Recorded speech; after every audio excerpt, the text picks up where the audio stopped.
there. Today is just a short video. I have some good news and I have some bad news. The good news is I was just looking for my batteries, the delivery of my batteries. Batteries are now in America. They're going through inspection at LAX. So that's good, at least they're in the country.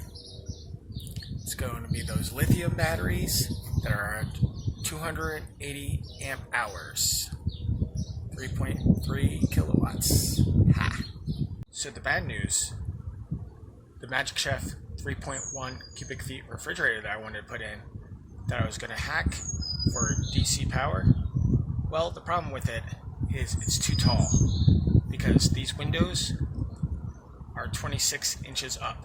That fridge was going to be above it, and I don't want it to be seen through the windows. I now need to go for either a Dometic or a Bouge RV or one of those fridges. I don't think we're going to get to the catalytic converter today, but I did put the liquid spray on there yesterday to loosen up the rust. So we'll see if it comes down tomorrow. And since I'm a magician, I'll show you something with 3 coins. These are $50. You can find them in a lot of banks, casinos, but watch this.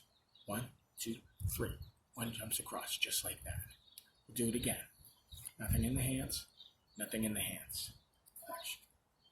2 coins over here, 2 coins over here. I don't know where it goes. Watch. 3 coins over here, it'll jump back. We'll do it the easy way. There. And it goes across just like that. 3 coins. Hope you enjoyed that.